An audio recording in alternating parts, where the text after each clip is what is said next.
Donc les gens religieux, ils transforment la doctrine en un instrument oppressant. Et ça devient oppressif. Et ils l'imposent aux autres comme un standard qui doit gouverner leur vie. Tu dois faire ça comme ça, tu dois faire ça comme ça, tu dois. Et ça devient oppressant. Et je mets toujours dans la case sorcellerie, c'est-à-dire le contrôle par l'âme humaine, l'âme de l'homme, derrière lequel il y a Satan, bien sûr, hein, c'est-à-dire tous les mauvais esprits de contrôle, cette sorcellerie-là, je, toujours je situe ce légalisme à cet endroit-là. Il domine, il manipule, il contrôle le monde et l'Église. L'Église est très, très contrôlée par ces esprits-là. Qui a tué Jésus? Les esprits religieux, avant tout. Ils ont détruit la gloire de Dieu. C'est pour ça qu'il faut être très, très prudent et très attentif à se dire, est-ce que moi j'en ai au fond de moi? Seigneur, aide-moi. Alors, voyagez, faites des voyages comme on en fait, et puis là, il y a plein de questions qui se lèvent devant vous. Vous êtes dans une autre nation, vous êtes dans une autre culture, d'autres traditions, d'autres choses, et là, vous êtes confronté alors à cet ego au fond de nous. Où est-ce qu'il se situe, cet ego? Comment est-ce qu'il regarde? Comment est-ce qu'il voit la culture des autres? Avec bienveillance, en se disant, eh bien voilà, c'est leur chemin, ils apprennent, ou avec des jugements et des jugements et des jugements et des jugements. Le religieux, il juge par la chair, c'est-à-dire par son âme, il tue. Mais tu es qui, toi, à dire que tu pardonnes les péchés des hommes? Les démons qui parlent à Jésus au travers des religieux. Tu es qui, toi? Tu es Belzébul. Et Jésus va très vite les remettre à leur place, hein, en disant, alors si c'est le cas, là, on est mal, hein, parce que toute la maison s'écroule. Et c'est ce que Jésus veut nous faire comprendre. Nous sommes appelés à vivre la gloire de Dieu par la puissance du Saint-Esprit, sans aucun légalisme au fond de nous. La loi, nous ne pouvons pas la suivre. Elle nous montre tout simplement que nous ne pouvons pas la suivre. C'est un pédagogue. La loi, c'est quelque chose pour nous montrer. Ben, tu vois, si tu devais suivre toute cette loi et aller en Israël, j'ai bien des amis là-bas et certains, vous les avez rencontrés. C'est oppressant et extrêmement difficile, cette loi qu'il transporte pour le moment. Moi, je crois qu'il la transporte parce qu'ils sont les porteurs de la parole de Dieu et qu'il y a beaucoup de choses qui sortent de Jérusalem, c'est évident. Mais pour le moment, leur chemin est très difficile, pour ça qu'il faut beaucoup prier pour eux, parce que la loi, c'est oppressant, c'est lourd et c'est surtout invivable. La loi, c'est invivable, frères et sœurs. On ne peut pas. C'est Jésus qui a accompli la loi pour nous. Et ce qu'il nous demande, Jésus, lui, aujourd'hui, tu veux accomplir toute la loi? Aime Dieu, le seul Dieu, l'unique, et aime ton prochain comme toi-même, et comme Jésus t'aime, aime ton prochain. Voilà, c'est ce que va nous dire l'Écriture. Et toute la loi, elle est comprise dans le gouvernement de l'amour. Parce que le gouvernement de l'amour nous amène petit à petit à nous laisser être transformés par la gloire pour devenir comme Jésus. Mais ça se fait par la puissance du Saint-Esprit. Ça ne peut pas se faire par notre capacité humaine. Parce qu'on reviendrait de nouveau, on se remettrait sous le joug du légalisme et de la religiosité. Et ce sont des esprits extrêmement méchants, puissants, qui tuent la vie de l'esprit. Et il y en a un certain nombre dans le monde des croyants. Donc, sans manifestation de la puissance surnaturelle de Dieu, le christianisme n'est qu'une religion parmi tant d'autres.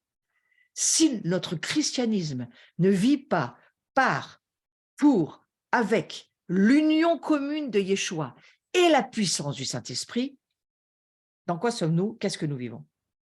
Quel est ce Jésus qui nous habiterait s'il n'avait plus la puissance du Saint-Esprit en nous pour vivre?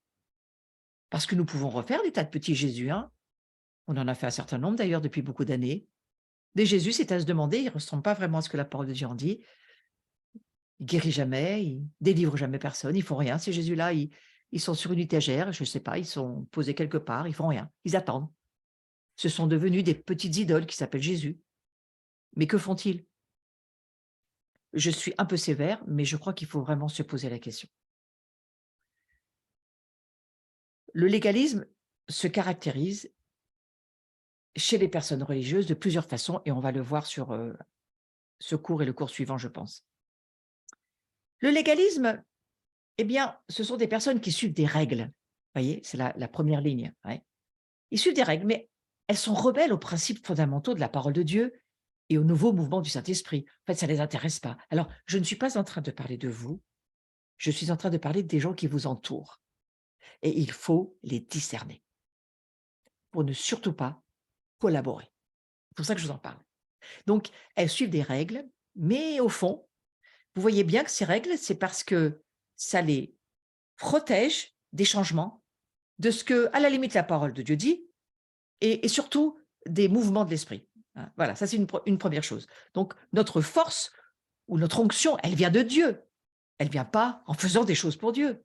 C'est Dieu qui nous oint, c'est Dieu qui choisit, qui nous prédestine, qui nous rachète, qui nous permet de naître à nouveau, qui nous adopte. C'est tous les textes d'Éphésiens de Paul qui nous le dit tellement bien, mais aussi Jean va le dire. Et à partir de là, il va nous sanctifier et puis il va nous glorifier. Et il nous donne des dons, et c'est lui qui nous donne, qui nous fait être qui nous sommes. Donc, voilà, notre force, notre onction vient de Dieu. C'est pas en faisant des choses pour Dieu qu'on va avoir des choses. Non, on est sur un chemin où, selon notre obéissance et aussi notre révélation, les révélations, la foi que nous avons, sur laquelle nous sommes assis, hein, je redis, les domaines sont naturels, la foi, l'onction, la grâce et la gloire. Nous avançons. Mais c'est par les capacités de Dieu. C'est pas pour gagner des choses qu'on fait ça. Il s'agit de laisser Dieu œuvrer à travers nous. C'est là où j'insiste tellement. Laissons-nous être transformés. Ne faisons pas des choses pour avoir. Non, nous faisons, nous obéissons, nous avançons, nous nous laissons être travaillés, nous marchons dans la transformation parce que nous sommes des fils et des filles de la gloire de Dieu. Les gens religieux, ils obéissent à la loi et ils sont motivés par la peur. Vous voyez, c'est la peur. La peur, l'insécurité, l'orgueil, c'est les 3 points que j'ai développés les cours précédents. La peur, l'insécurité, l'orgueil, dans le but de quoi faire? De se faire accepter pour avoir un niveau de sainteté plus élevé que les autres, pour se sentir supérieur plutôt que de faire tout par amour et pour obéir. Vous savez, ces personnes-là, elles sont toujours très frustrées. Elles se comparent. Elles souffrent quand elles voient quelqu'un dans le même, je parle d'une communauté, hein, communauté qui vivrait, mais ça peut être aussi des relations entre communautés. Une communauté qui réussirait, regardez ce beau réveil qui se passe en ce moment aux États-Unis. Et si dans notre cœur, il y aurait comme quelque chose qui grincerait pour dire ouais, mais les Américains, ouais, voilà, nous, on n'a jamais rien, blablabla. Ça, c'est religieux. Ça, c'est religieux, oui. Non, il faut se réjouir. Se réjouir qu'il se passe quelque chose là-bas. Se réjouir parce que nous en faisons partie aussi. Nous sommes le même corps. Il n'y a qu'une seule église. Donc, s'ils le vivent, on le vit aussi. Même si on n'y est pas. C'est le mystère du corps du Messie. On est tous un dans le Messie. Voilà. Donc, elles veulent vivre pour Dieu plutôt que par Dieu. Vous entendez là la différence? C'est quelqu'un qui veut vivre pour Dieu. Alors, si au fond de vous, vous sentez qu'il y a un petit quelque chose, vous vivez pour Dieu plutôt que par Dieu, ah, frères et sœurs, repentez-vous. Mettez votre vie sur l'autel, priez le Seigneur, qu'il y ait quelque chose qui change dans votre vie, parce qu'on ne vit pas pour Dieu, on vit par Dieu. C'est parce qu'on sait qui on est et qu'on sait qu'on avance et qu'on sait qu'on est transformé, mais parce qu'on sait que Dieu nous aime, parce qu'on sait que c'est avec lui qu'on va le faire, parce qu'on n'a plus d'interrogation sur notre identité, même si on ne la voit pas complètement, même si on a plein de choses à découvrir de notre identité, on sait qui on est. On est en Christ et il nous aime et il a déjà fait de nous tout ce qu'on est en train de devenir. Je vous répète, il a déjà fait de nous ce que nous sommes en train de devenir. Ça, c'est formidable. Une troisième chose, donc, elles suivent les règles, elles veulent vivre pour Dieu, ces personnes-là. Alors, s'il y a un petit quelque chose en nous, attention, prions-le. Elles ont leur langage très sophistiqué d'abord. Leur cœur est éloigné de Dieu. Même s'ils confessent Jésus de leur bouche, ils chantent des chants. Souvent, ces personnes sont très habitées au niveau démonologie Et tous leurs démons, ils connaissent les chants par cœur, hein. Ça, c'est clair. D'ailleurs, j'ai remarqué qu'il y a des démons qui aiment bien chanter. Donc, voilà, c'est un langage très sophistiqué, mais le cœur est loin.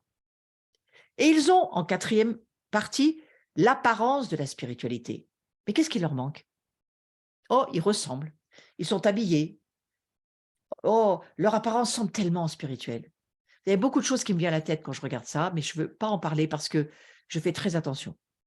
Parce qu'il y a des personnes, vous voyez, moi je suis allée dans des monastères coptes très éloignés, très loin dans le désert égyptien, des gens en habits religieux merveilleux, qui aimaient tellement le Seigneur. Je suis allée à Paris-de-Monial avec Carlos prier pour des sœurs enfermées dans un endroit où elles ne peuvent pas sortir, mais elles sont contemplatives, elles prient, elles sont consacrées à Dieu toute leur vie. Elles n'iront plus jamais dans le monde. Merveilleux, elles connaissent Dieu, c'est merveilleux. Donc, ce n'est pas de ça dont je parle. Je parle parfois de gens qui peuvent même aller à l'église très bien habillés, belle famille, habits corrects, super bien. Un vernis religieux, mais dedans, il n'y a rien. Dedans, c'est juste vide. C'est des coques vides. Et l'apparence de la spiritualité, ça peut aussi être ça, hein. Ne croyez pas que je suis en train de vous parler des gens habillés en religieux, parce qu'il y a plein de religieux qui sont vraiment des gens spirituels. Mais là, je parle de ceux qui ont l'apparence de la spiritualité. Mais il leur manque la puissance. Et ça, il faut se poser la question. Si Christ vit en toi, il y a forcément la puissance de Christ en toi.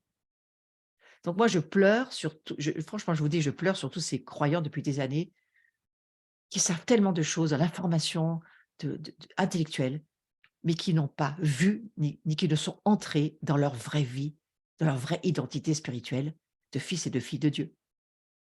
Parce que si Christ vit chez toi, est-ce que tu te poses la question de savoir quelle est ta place dans l'Église? Est-ce que tu poses la question à ta propre âme de savoir quelle place tu as dans le corps de Christ, dans le cœur de Dieu? Est-ce que tu te poses la question de savoir? Ben non, parce que tu sais que tu fais partie de la famille de Dieu. Donc il y a, je crois, tout un retour, teshuva, hein, comme les Juifs, il y a un retour à faire à la maison de Dieu. Les Juifs doivent le faire, mais l'Église aussi, hein. Il y a un retour à revenir dans l'intimité de Dieu. Il y a un retour à revenir dans le cœur de Dieu pour qu'on soit vraiment, vraiment sûr, en certitude de révélation que Dieu nous aime, qu'il a déjà tout fait pour nous et que nous, maintenant, c'est pas par la loi qu'on va y arriver, c'est pas par le légalisme, c'est pas par les règles, c'est parce qu'il nous aime qu'on veut le faire. C'est parce qu'on a compris, on voit ce que Dieu veut et on veut rentrer dans son incroyable, extravagant, renversant projet de faire de nous ses fils et ses filles de sa gloire. On va terminer, pas sur ce sujet parce que j'y reviendrai, j'ai beaucoup de choses à dire encore, mais je vais terminer avec 2 Timothée 3,5 qui dit ceci, concernant l'apparence de la spiritualité, le manque de puissance qu'ont certains chrétiens qui se disent chrétiens, qui combattent les mouvements de la gloire, qui combattent les mouvements de réveil, qui combattent tout ce qui bouge un peu dans l'Église et qui ne veulent rien savoir. Ceux qui seraient un peu comme les pharisiens, vous voyez, du temps de Jésus, et qui, à un moment donné, vont dire, on propose on va dire je ne sais pas comment on l'appellerait, Barnabas, un voyou, hein, un bandit, ou le Christ, oh, tuez-le lui, le Christ, parce que lui se prend pour Dieu. Aucun discernement. Donc, 2 Timothée 3,5 nous dit, ces personnes, elles ont l'apparence de la piété, mais elles renient ce qui en fait la force. Et attention, Paul va dire à Timothée, éloigne-toi de ces gens-là, de ces hommes-là. Éloigne-toi. Mes amis, si on veut vivre dans la gloire, il y a forcément quelque chose qui va bouger. Les lignes, dans l'Église, dans les communautés, dans les cœurs, dans les vies, dans les terres intérieures de nos âmes, quelque chose qui va bouger pour dire, moi je ne veux pas être comme ça.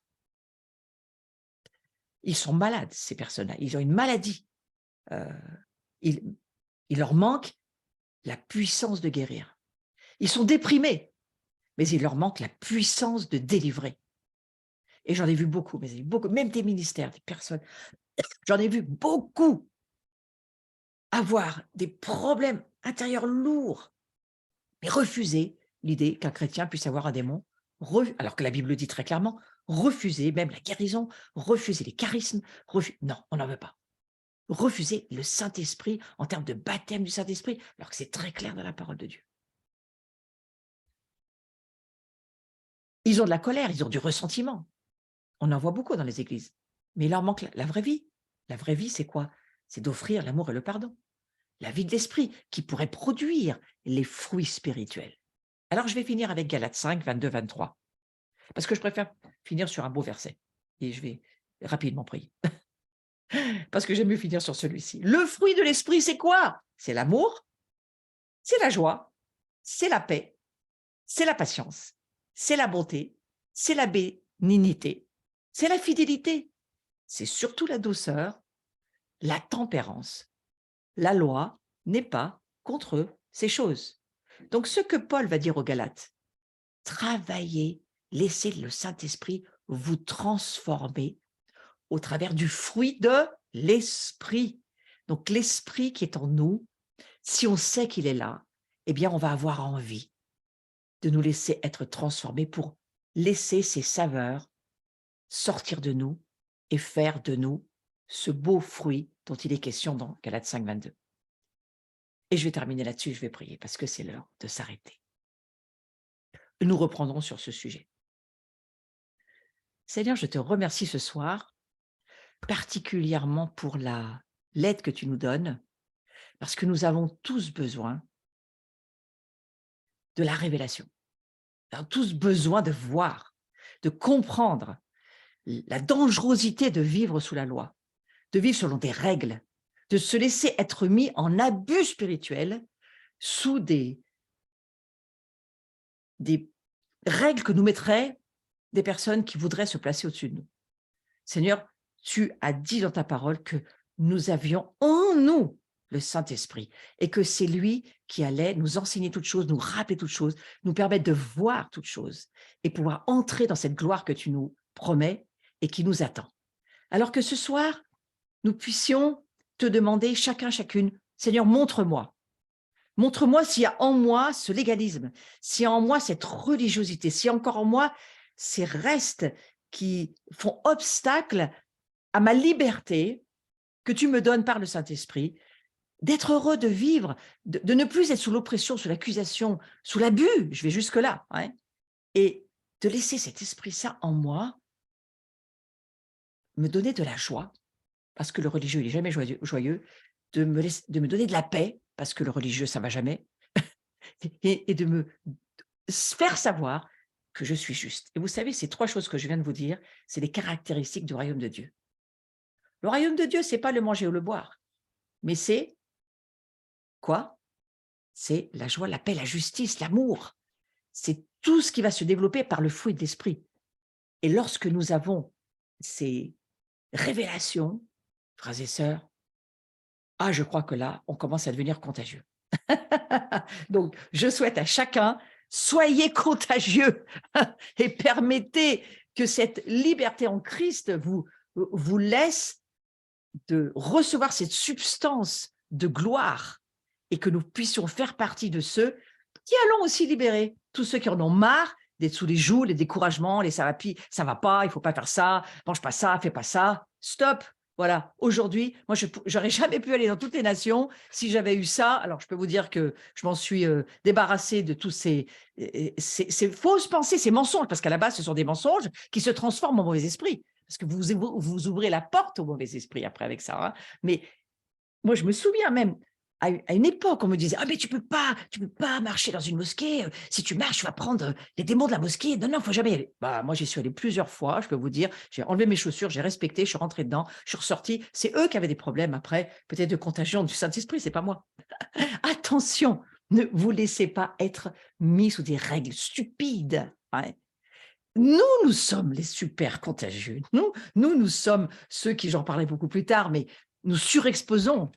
Là où nous allons, les ténèbres fuient. Là où nous allons, les ténèbres s'en vont. Là où nous allons, c'est le diable qui décampe. C'est pas nous qui prenons, on va dire. Depuis quand vous auriez vu que les ténèbres feraient fuir la lumière? C'est la lumière qui fait fuir les ténèbres. Et la gloire, c'est de la lumière. Donc ce soir, on va se dire: Ouhou, donne-nous en plus, Seigneur, et surtout débarrassons-nous de cette lèpre, de ce fléau qui s'appelle la religiosité, les esprits religieux, les règles, tout ce qu'on nous impose, tout ce qu'on veut nous faire croire, qui nous empêcherait d'avoir un salut qui, de toute façon, on l'a déjà, ce salut, et celui-ci, On ne le mérite pas, il est gratuit et il ne dépend pas de nous. Donc, je ne vois pas très bien comment on pourrait nous remettre des règles sur le dos. Voyez. Voilà, je vous souhaite une belle soirée et on va dire, eh bien, écoutez, faites-vous plaisir ce soir et remerciez Jésus pour la liberté qu'il nous donne d'être en Jésus-Christ. Et je vous souhaite un bon appétit parce que c'est bientôt l'heure. Voilà, prochain cours, jeudi 2 mars. Voilà, oui, ben voilà, c'est samedi, c'est là. Cette journée où je vais aller le matin sur l'identité et la gloire et l'après-midi, je vais aller sur un sujet qui m'a beaucoup parlé tous ces jours. Je voudrais aller sur les esprits de mort et les traumatismes et faire de la délivrance sur ce sujet-là. Ceux qui est intéressé, ça sera l'après-midi. Si vous êtes loin, vous pouvez suivre sur le Zoom. Voilà. Ah, lundi, on se retrouve avec Carlos parce que lui aussi, il aimerait bien qu'on continue sur le sujet. On verra bien où on va tous les deux. Voilà. Et puis, je crois que c'est à peu près tout. Bien sûr, n'oubliez pas, hein, gardez-moi cette soirée, soyez avec nous, c'est important.